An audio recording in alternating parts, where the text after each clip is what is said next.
Hola, bienvenidos a este nuevo episodio de Vivir con Propósito. Hoy está con nosotros Florencia Clarence. Ella es psicóloga, especialista en neuropsicología y también incorporó algunas técnicas de mindfulness por los grandes beneficios que descubrió que tenían. La invité como para que se sume a este episodio para transmitirnos todos los conocimientos que tiene, para que nos sume y nos ayude a entender un poquito más de qué se trata todo esto. Así que bueno, bienvenida, Flor. Hola Maru, gracias por la invitación. Bueno, vamos a arrancar un poco de qué vamos a hablar hoy, ¿no? Un poco la idea es hablar de uno de los mayores protagonistas en estos tiempos, que es el estrés. Claro. Cómo afecta en nuestro cerebro, nuestro cuerpo, nuestras emociones, cómo también afecta para conectar con nosotros mismos. Y bueno, la idea un poco de esta charla con Flor es que nos cuente también un poco cómo intervenir para poder aliviarlo un poco más. Así que, bueno, te invito a contarnos un poco de qué se trata primero la neuropsicología, ¿no? ¿Cómo Bueno, trabajas con los pacientes desde esta mirada? mira, para decirlo fácil, lo que es la neuropsicología es la relación entre lo que es la conducta y nuestro cerebro, ¿sí? El campo de mayor actuación es trabajar con pacientes que en verdad tienen disfunciones neurológicas, por ejemplo, deterioro cognitivo, accidentes cerebrovasculares, qué sé yo, tumores o lesiones más focales y puntuales, ¿no? O bien trabajar con pacientes jóvenes, normales, que tienen problemas de atención. Esto fue un poco lo que a mí me abrió el campo de estudio para empezar a trabajar con mindfulness. Lo que empecé a Bien. ver digamos, que muchos pacientes con problemas de atención, sin tener un deterioro orgánico, referían justamente que estaban estresados. Y un poco investigando esto, empecé a estudiar un poco más acerca del estrés y el efecto en el cerebro y comencé uno de los cursos de formación de mindfulness y para integrarlo también a mis prácticas clínicas.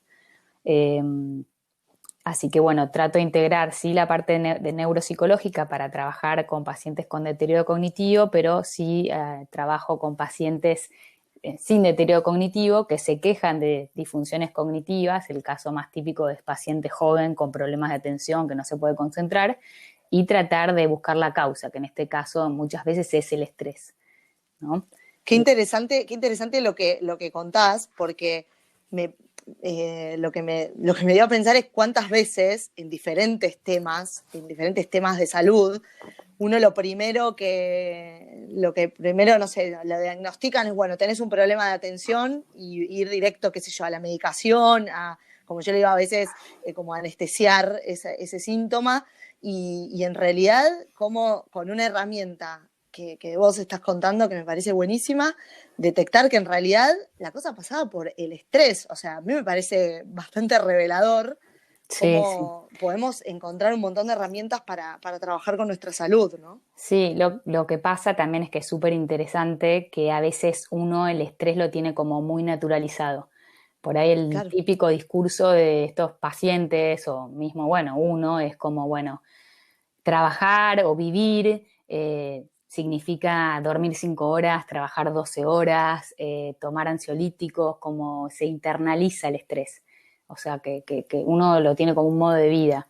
Y en verdad no es así. Uno piensa en nuestros abuelos y ni siquiera sabían lo que era la palabra estrés. Es una palabra que vino mucho en los años 80 más o menos, que Bien. justo con toda la creación de lo que es el mindfulness, ¿no? De que ahora te voy a contar un poquito, vino también a dar respuesta a esta epidemia, por así decirlo, de la gente estresada.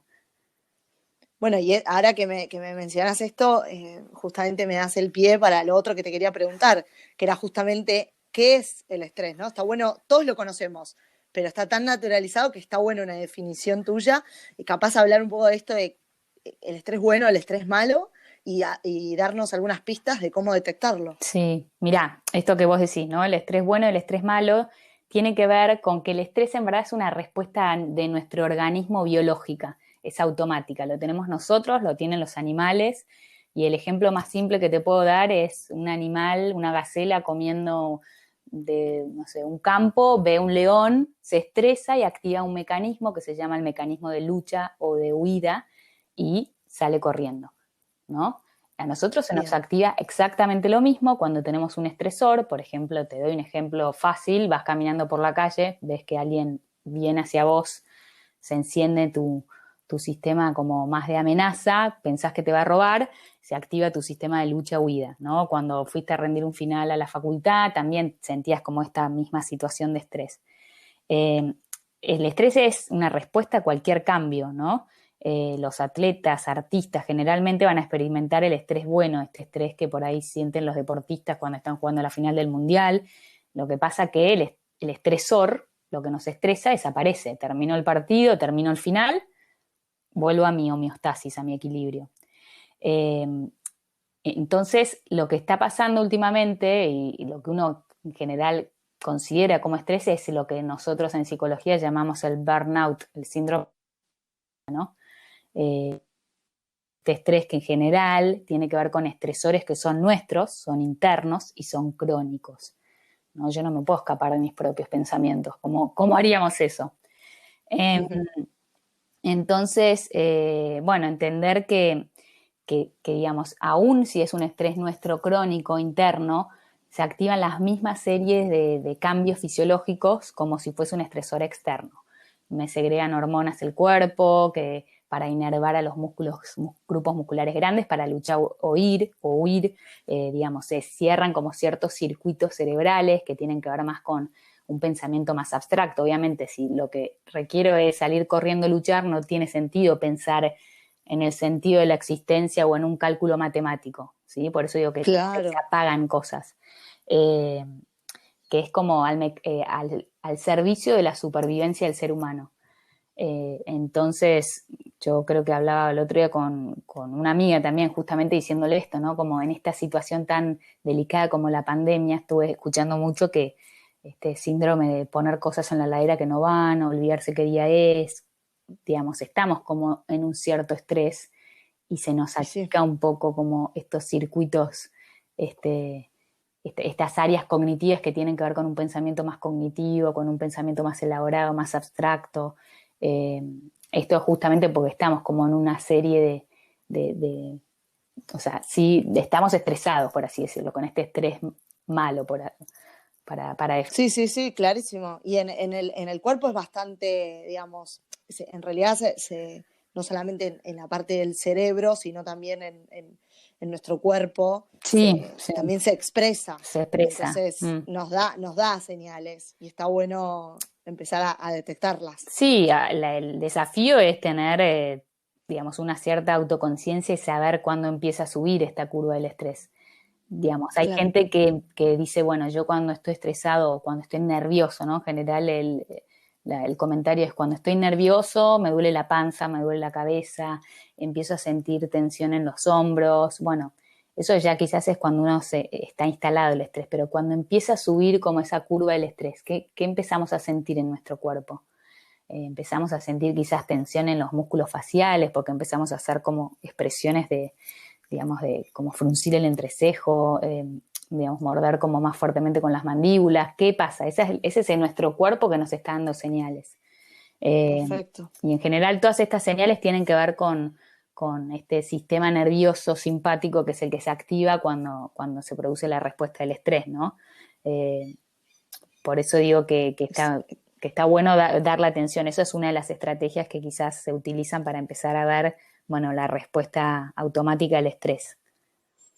Está buenísimo. Es muy interesante lo que nos contás y un poco algo ya adelantaste en lo que mencionabas recién, pero puntualmente, bueno, este podcast, que el nombre es Vivir con propósito, que un poco la idea es conectar con lo que le da sentido a nuestras vidas en el día a día, en el presente, y me gustaba la idea de preguntarte cómo crees que todo, o sea, que realmente vivir estresados, cómo afecta a la hora de conectar con nosotros mismos, porque justamente si yo estoy estresado es porque estoy reaccionando a algo que no me está gustando, algo que no la estoy pasando bien y hay que salir de ese circuito. Entonces, salir es conectando con nosotros mismos, yo no tengo dudas de eso. Ahora, ¿Cómo nos afecta esto a nivel cerebro, a nivel neuropsicología? Y bueno, una de las cosas que yo te decía es que se apagan como estos circuitos que tienen que ver con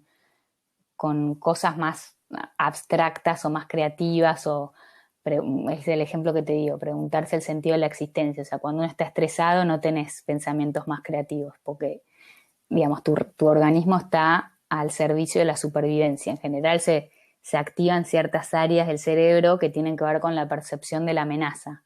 Hay una estructura que es la amígdala que se prende, entre otras cosas, cuando percibe una amenaza. Vos pensás que si estamos constantemente estresados por estos estresores crónicos que en general vienen de nosotros, que no desaparecen, es como que hay una sobreestimulación de la amígdala. Y es interesante porque es como que vamos a tender a ver el contexto todo como negativo, no solamente nuestro estresor. Entonces es como que uno, digamos, es como un circuito, que es como un círculo reactivo del estrés, que parece que nunca se acaba. Y además lo que solemos hacer es empezar a taponar, por así decirlo, estos síntomas del estrés, en vez de buscarle la causa con conductas que no son adaptativas, quizás tomando medicación que no nos recetó nadie, o cayendo en conductas como comer demasiado, o no sé, bueno, en este caso el aislamiento es obligatorio, pero hay gente que se tiende a aislar, eh, caer en el consumo Claro. del alcohol, y eso va, digamos, aumentando todavía más la curva del estrés. Y otra cosa también que es importante, que yo veía por ahí en estos pacientes que yo te comenté, como en general el estrés es un distractor. Cuando uno está estresado está como distraído. Tengo el foco atencional puesto en ese distractor que es mi pensamiento, que es mi preocupación. Entonces dejo de prestarle atención a todo lo que tiene que ver afuera, porque estoy como con el foco atencional puesto en mi estresor. Y de alguna forma el campo atencional se achica. Y es gente que se queja de que no puede, como que tiene una neblina cognitiva, no se puede concentrar en el trabajo, se olvida las cosas. Claro, no puede leer un Claro, no libro, puede leer. no puede conectar con sus hijos. Tal cual, exactamente, porque está con la atención puesta sin ser voluntario, ¿no? En este Sí, por estresor. supuesto. Y Y una vez escuché hablar del espiral de pensamientos negativos cuando hablábamos con vos previo a este episodio, que me pareció bastante interesante, porque me parece muy interesante el tema de los pensamientos negativos y cómo se van retroalimentando en un círculo vicioso que parece no tener fin. sí, ¿De qué se trata este espiral que vos me mencionaste? bueno, es una forma que yo tengo de decírselo a los pacientes un poquito, pero en verdad se trata como de pensamientos que son automáticos y negativos. Esto se trabaja mucho en terapia cognitiva, ¿no? Que es algo que tiene que ver con neuropsicología.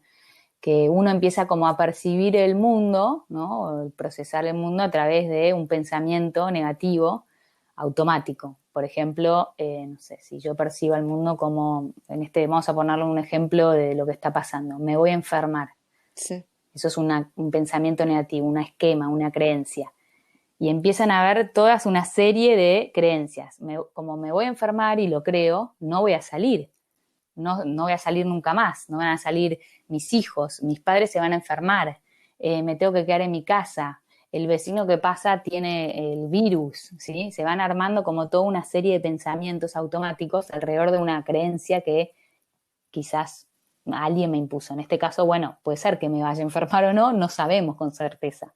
Entonces se trabaja mucho en lo que es la parte de terapia cognitiva para desarmar estos pensamientos automáticos, o sea, de dónde vienen, cuál es la veracidad, digamos, a veces, qué sé yo, no tienen como una veracidad, es solamente el medio de comunicación que me lo dijo, no sé, cuál es, me puedo enfermar como no me puedo enfermar. Esto se ve mucho en pacientes quizás con trastornos de ansiedad, ¿no? En los famosos ataques de Claro. pánico, los trastornos obsesivo-compulsivos, que arman, digamos, todo su esquema de creencias en base a un pensamiento que se instaló, que ellos piensan que es cierto, ¿no? Claro. Pero bueno, Está buenísimo. en este contexto, digamos, es muy difícil porque hay como todo un clima de ansiedad, ¿no? Que tiene que ver con el futuro, que es tan incierto que uno no puede asegurar nada, así como lo que yo te digo, si se va a enfermar o no se va a enfermar, no sé, todos los días cambian. Sí, y cuándo no, cuándo va a volver todo a la normalidad, entre comillas, ¿no? Como que eso, a ver, esta situación es sumamente rara, nunca, no sé, si me lo contaban que iba a pasar, yo no me lo creía. Entonces, también, bueno, hay que saber pasarlo y si uno no lo puede pasar solo, está bueno siempre tener en cuenta que uno puede recurrir a ayuda, ¿no? Porque hay veces que uno no puede solo. Sí, ni te hablo de la cantidad de casos de estrés postraumático que va a haber después. Vos pensás en los trabajadores de la Claro, salud, en gente que quizás, digamos, tuvo familiares con esto. Digamos, esto no es solamente la enfermedad, ¿no? Es todo lo que rodea la enfermedad. Eh, entonces, sí, va a ser un tema. Yo creo que hacia fin de año, cuando todo esto pase, todo el sistema de salud mental va a también desbordar un poquito. y sí, me lo puedo imaginar, la verdad es que sí, hay que ir viendo paso a paso y bueno, y ver cuando llegue, como decía yo, si es necesario, está bueno siempre acudir a alguien a un experto que nos pueda ayudar a sentirnos Sí, mejor, ¿no? seguro. Ahora, está buenísimo todo lo que nos contás y pienso, bueno, desde tu lugar, ¿cómo crees que podemos intervenir en el estrés? Capaz las personas que lo están escuchando, ¿cómo pueden desde su lugar empezar a tomar intervención? Mira, en primer lugar es lo que yo te digo, tratar de ver con mucha autoconciencia, digamos, empezar a ver qué es lo que me dice mi cuerpo y mi mente también, ¿no? Como las señales que manda el organismo. Estoy estresado, o sea, se activa como esta reacción de lucha-huida o tengo hace años internalizado el concepto del estrés y entonces creo que es normal. Eh, y por otro lado, sí se pueden utilizar como técnicas, sobre todo a veces el estrés va ligado sobre todo a esta situación, ¿no? Como con un futuro incierto, con esta ansiedad que nos saca del momento presente. Por eso digamos, la práctica de mindfulness es tan oportuna para este momento. Lo que es mindfulness se trata de, en verdad es una capacidad innata de cada uno, del ser humano, que tiene la posibilidad de vivir en el momento presente. O sea, todos podemos hacer técnicas de mindfulness, simplemente que, bueno, digamos, el creador estructuró todo este sistema en prácticas formales de meditación para incentivar eso. O sea, yo siempre digo que nuestros grandes maestros de mindfulness son los chiquitos, por ahí los de 2, 3 años, cuando empiezan a explorar a través del juego, viendo cómo realmente están presentes en el momento. Todos fuimos chiquitos alguna vez, entonces esta habilidad ya la tenemos, solo que a veces las vamos perdiendo. Eh, entonces hacer breves prácticas quizás de mindfulness dentro de lo que es la práctica que sería no formal, ¿no? Informal, llevar mindfulness a todos los días, o sea, qué cosas me conectan con el momento presente. Me conecta a jugar con mis hijos, me conecta a hacer jardinería, me conecta a cocinar. Eso es lo que me permite estar en el momento presente y no caer en pensar en el futuro, cuándo se va a acabar la cuarentena, cuándo se va a descubrir la vacuna, cuándo me voy a enfermar yo, mi familiar, ¿no? Porque uno siempre tiende a pensar en el futuro. Entonces estas cosas es como que uno lo ancla en el momento presente. Y la otra cosa es que en las prácticas formales de mindfulness se utilizan sobre todo dos herramientas, dos anclas que yo llamo, dos anclas al momento presente. Una es la respiración, ¿no? Todas las prácticas de meditación siempre se basan en la respiración. Y vos pensá que conveniente es la respiración para anclar en el momento presente, porque yo respiro hoy, no me puedo acordar de la respiración de ayer ni la de mañana, ¿no? Entonces es algo que me ata al momento Totalmente. presente, por eso siempre dicen respirar. Y además que es un barómetro, o sea, yo cuando presto atención a la respiración me doy cuenta si estoy nerviosa, si estoy ansiosa, quizás, ¿viste? Es como que uno le va prestando atención. Y lo otro es el cuerpo. También prestarle atención al cuerpo, a las tensiones, a cómo estoy. Un ejercicio muy bueno quizás para hacer estos días sin caer como en las prácticas de meditación de 50 minutos, que uno se tiene que encerrar en el cuarto y no escuchar a nadie. Es simplemente levantarse de la cama, tratar de respirar, de hacer 5 respiraciones con conciencia, prestar atención a cómo uno está a nivel corporal y simplemente eso. Y después proponerse alguna actividad durante el día para focalizar la atención, o sea, pero esto depende de cada uno. Quizás hay gente que dice, yo saliendo a caminar sin música, no sé, por el jardín puedo concentrarme en el momento presente. o es como te digo, cocinar o algo, hacer alguna artesanía. Y pensarlo como un músculo a nivel atencional. Si uno empieza a ejercitarlo, a estar en el momento presente, después es más fácil volver. Cuando empiezo a detectar que me voy hacia el futuro en esta ansiedad anticipatoria, rápidamente vuelvo al momento presente. Esa es una de las... y otra cosa que te quería decir también, que en general la gente tiende a confundir que mindfulness o la práctica de mindfulness no es relajación, ¿no? O sea, uno puede experimentar relajación como efecto secundario a hacer una práctica de meditación, pero en verdad lo que se intenta es justamente estar en el momento presente. Entonces hay muchas prácticas de mindfulness, de meditación, que uno está habitando un momento malo, una angustia, una tristeza, y es lo que está en el momento presente. Yo no lo estoy tratando de cambiar hacia un estado de relajación o un estado de bienestar. ¿Sí? ¿Se entiende esto? Se entiende totalmente. La diferencia entre meditar, estar sentado en posición de meditación, en silencio, como una técnica distinta, a simplemente ser consciente de lo que estás haciendo en el presente. Si estás cocinando, estar viendo cómo estás cortando el tomate y pensando en esa actividad y nada más. O sea, sí, la práctica de mindfulness más formal, o sea, las más formales sí son prácticas de meditación, pero incluso hay prácticas de mindfulness, por lo menos del creador, que es Jon Kabat-Zinn, que, por ejemplo, son guiadas y es experimentar, o sea, él te va guiando a través de explorar el dolor en el cuerpo. No es tratar de suplirlo con una relajación, ¿no? Entonces la gente que tiene dolor crónico, que hace mucho mindfulness, qué sé yo, la gente con jaquecas o dolores corporales como fibromialgia y demás, no es que van a hacer mindfulness y se le van a ir los dolores porque van a experimentar relajación, simplemente van a estar más conscientes de ese dolor. Y quizás hay mucho del dolor, pero mucho también que le pone uno, ¿no? Que es como lo imaginado.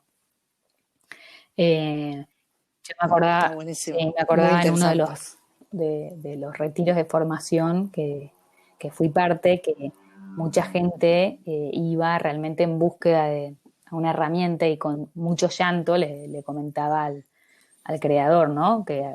Y él simplemente decía, bueno, habitar lo que es. O sea, estás en un llanto, estás en una angustia, habitar lo que es explora eso, ¿no? Bueno, y en este momento que... Sí, a veces uno tiende a escapar, ¿no? A esa emoción que no, tal vez no es de las buenas, ¿no? Como de la tristeza. Sí. Muchos podemos tender a decir, quiero irme de acá ya. Bueno, el otro día una paciente me dijo como que en estos momentos sentía nudo como en la parte del cuello. Y bueno, ¿qué haces cuando sentís el nudo? Bueno, no, me distraigo con otra cosa. Entonces eso es lo que uno trata de decir, bueno, no, trata de explorar, o sea, de dónde viene el nudo, cuándo se activa, ¿no? Porque es una angustia que está pidiendo de alguna forma ser reconocida. Eso también es trabajar con mindfulness, con darse cuenta de, ¿no? Estar como consciente de fomentar la autoconciencia. Claro, y de alguna manera yo, por lo que me contás y un poco también por mis experiencias personales, lo que pienso es que justamente para que de alguna manera eso uno lo pueda trabajar, es como atacar un poco más la causa, como decías antes, y empezar a poder desactivarlo. Yo creo que en definitiva todas las personas que estamos pasando por esta vida, lo que queremos en última instancia es estar tranquilos, ser felices y estar bien, estar sanos. Entonces está buenísimo empezar a tener todas estas herramientas en nuestro alcance para justamente lograr esos objetivos, por lo menos son los míos. Y creo que todo esto... sí, a veces también explorar justamente, ¿no? Esta angustia lleva a uno a que se encuentre con cosas, salir como de la zona de confort, ¿no? Entonces como buscar, totalmente. Hay que animarse. Bueno, ¿qué está pasando? Que esto no me está convenciendo, hacia dónde quiero ir, ¿no? Es un poco como lo que vos decís del propósito. Bueno, hay algo que no te está cerrando, o sea, uno puede tener una angustia pasajera por tal cosa, ¿no? Pero cuando se empieza a ser crónico, sentimientos de malestar, explorándolos, salimos de la zona de confort a buscar la causa y salir a buscar otra cosa, ¿no? Otra dirección. Me encanta, Flor. Te quería hacer una pregunta más en realidad, bueno, quedan 2 más para hacerte, pero cuando charlamos, obviamente, bueno, cuando charlamos antes de hacer esta entrevista, surgió el tema de la psicología positiva, que es algo que a mí, en lo personal, me está entusiasmando mucho investigar, y quería que nos cuentes un poquito de qué se trata la psicología positiva y cómo lo podemos llevar también a la práctica de nuestras vidas, ¿no? O sea, Sí, fácilmente. la psicología positiva tiene que ver con, digamos, justamente esto, ¿no? El bienestar psicológico, ¿no? Y tratar de centrarse como más en las virtudes, llamarlo, ¿no? Fortalezas. Y reflexiona mucho sobre esto que hablamos de los valores, del sentido, del propósito. Creo que a ver, tiene que ver, si uno piensa en la Argentina, ¿no? La rama que más abunda, que ahora se está cambiando, es el psicoanálisis, que tiene que ver como con el pasado, con buscar las causas en el pasado. Quizás estas ramas de psicología tienen que ver como en causarlo como hacia un futuro, hacia dónde uno va, ¿no? ¿No? Y ver cómo tratar de explorar diferentes aspectos como la creatividad, la resiliencia, que es la capacidad que tiene el ser humano de sobrellevar como dificultades de la vida, ¿no? Ser resilientes. Eh, Así que, bueno, sobre todo que ver, encontrar un valor. Yo creo que todas estas eh, ramas de la psicología que se enfocan en un futuro, ¿no? En un logos, ¿no? Como la logoterapia, tienen que ver con buscar un sentido que nos dé felicidad, un propósito. Eh, no sé cuál fue tu experiencia de buscar Sí, el propósito. totalmente. Sí, es que bueno, yo me conecté mucho con eso porque bueno, yo también en estos últimos varios años atrás me gusta todo lo que tiene que ver con conectar con lo que le da, como decía antes al principio, ¿no? Como conectar con lo que le da sentido, pero parece como vivir con propósito, por eso no le puse vivir con un propósito, sino elegí el nombre de vivir con propósito, con la idea de que nuestros días tengan un sentido y capaz el sentido de hoy es un sentido como simple, porque si no parece propósito tiene mucha fuerza para mí, en lo personal tiene mucha fuerza esa palabra, pero yo lo que quiero significar es, capaz es algo simple, que nos conecta con el sentido de, bueno, estoy en mi casa con mi familia disfrutando ver a mis hijos hacer alguna actividad o conectando con ellos, o alguna actividad, no sé, si me gusta hacer una huerta, con una huerta. O sea, que ese día tuvo el sentido de que yo hice una huerta, que era lo que yo quería, y ese día me Mm, dio felicidad esa actividad. sí, sí. Como que, nada, a mí me resuena todo esto que estás diciendo y me Sí, sí. encanta.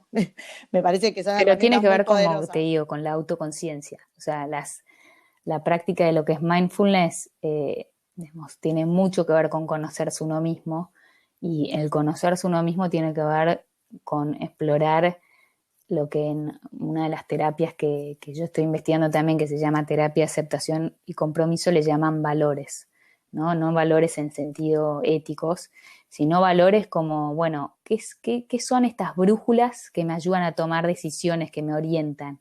A, digamos, qué clase de profesional quiero ser, qué clase de padre, qué clase de madre quiero ser, qué tipo de ciudadana, digamos, todas estas cosas son valores, ¿no? Que son como directores de nuestra vida.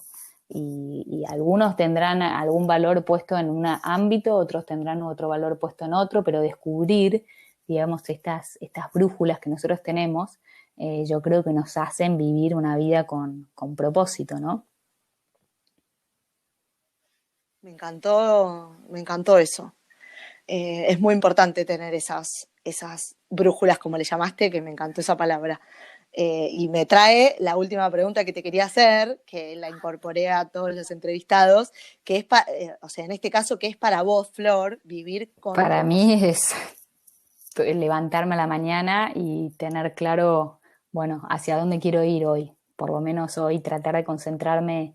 Yo siempre hablo de las metas a corto plazo y a mediano plazo. Trato de las de largo plazo no incorporarlas demasiado, porque si hay algo que nos demostró esta pandemia es que todo lo que sea a largo plazo de alguna forma se cayó, ¿no? Entonces, qué interesante hacer el ejercicio de pensar corto plazo o metas a corto plazo o cosas con propósito a corto plazo, lo que voy a hacer hoy, y a mediano plazo lo que ocurrirá esta semana. Quizás en estas cosas que amplían la cuarentena de 2 semanas y demás, tenemos tiempo de pensar por ahí hasta el 24 de mayo. Después no sabemos.